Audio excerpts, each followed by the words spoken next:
both lungs have pneumonia. Well, not even one. So usually one will be healthier than the other, but both of them haven't, and that's the sign of the symptom of COVID. So it's so hard that to think here I was with my dad. The last time I saw him was on Father's Day.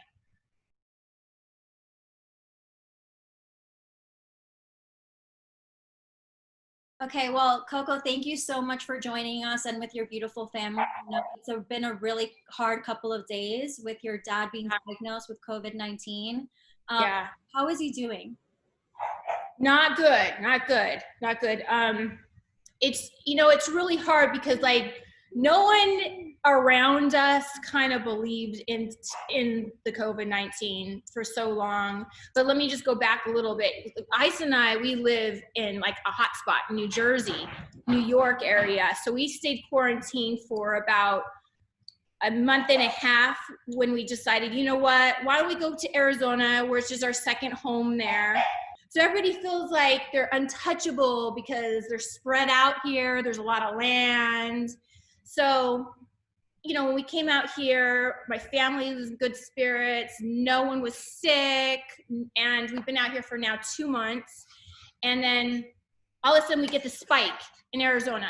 So anyways, it's hard to see that people are not taking it seriously. And of course, then bang, my dad, who has no underlying any health problems.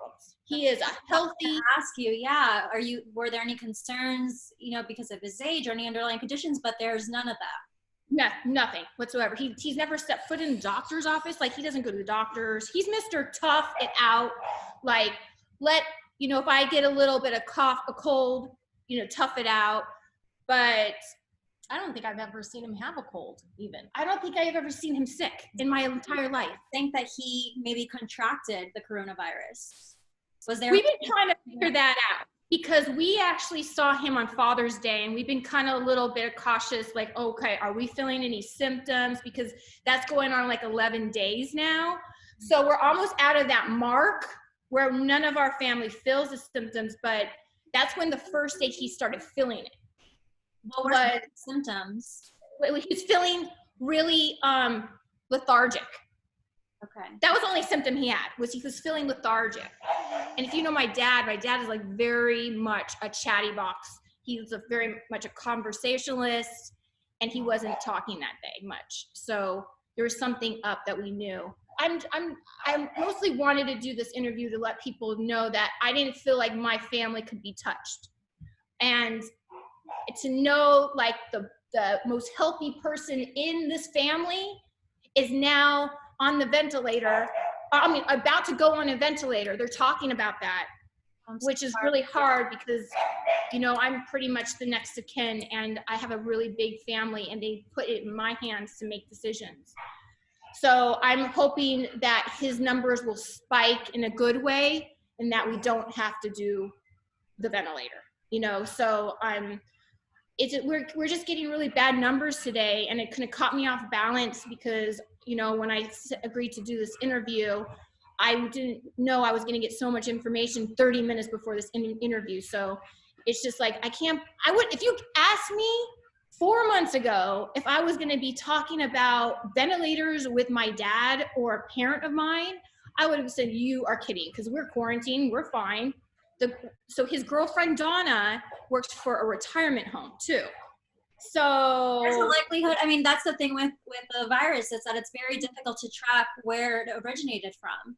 So yeah. But you're basically saying that you guys were following all the right steps that you were supposed to do. You were quarantining, and what was he using, face masks and things like that, or social? Yeah, I don't believe he was the best at the face mask. I know my family in this house, we are very good, and I don't think my dad was a good face mask wearer.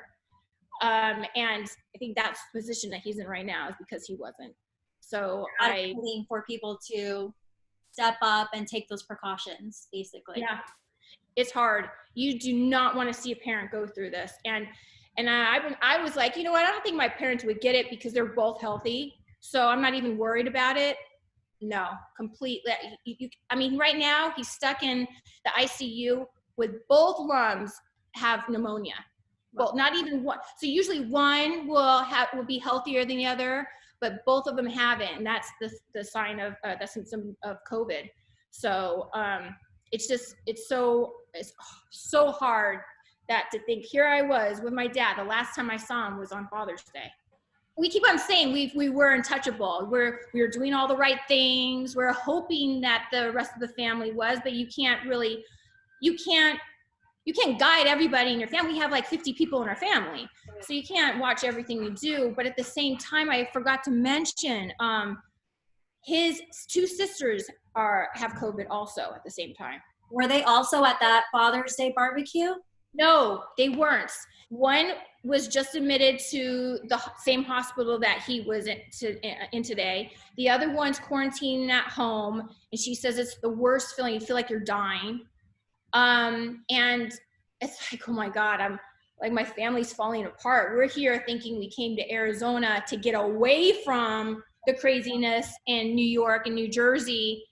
And I feel like we're now swallowed up in the spike that just happened here. Well, you guys obviously, I'm assuming are going to stick around and kind of be there for your dad and your family and see things through. Is Ice also there with you? Yes, Ice is here. He always travels with us. A big family scenario, of course. But Law and Order, they stopped back early March, and they didn't even finish the season.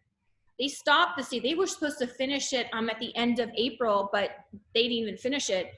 They're not even talking about now going back until August, September, and he should have, if the normal season started, they start back in July, and that doesn't look like it's going to start back up. So what we're going to do is just stick around Arizona and still quarantine it up. I hope Arizona gets a wake-up call. What are just some things that you want just to get out there to people of what they need to do? Just like, what's your message for everyone? When you feel symptoms, go to the hospital. They'll probably send you back home, but at least you saw a doctor, at least you saw a nurse, and they were to give you that pre-treatment. Because right now, my dad can't get the pre-treatment because it's far past due. You have such an amazing marriage that a lot of people look up to.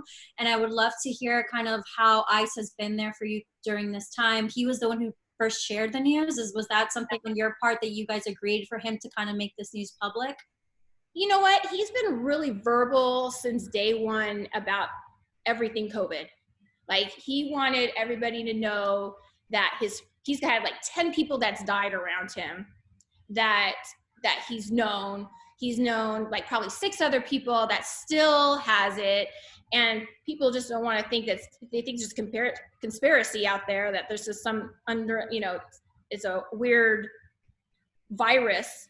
And it's more than a weird virus. It's a killing virus is what it is. My phone starts blowing up, and I was like, how's your dad? How's your dad? Because they know my dad's like the coolest dad. He's not one of those sick guys. He's never sick at all. So it's like a blow to your head. Like, what? Are you kidding? Steve Austin?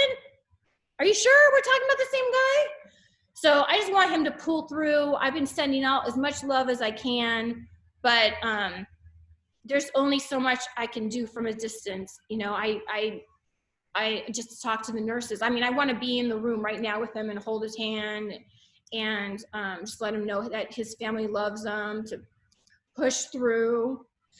And this is too early for him to go.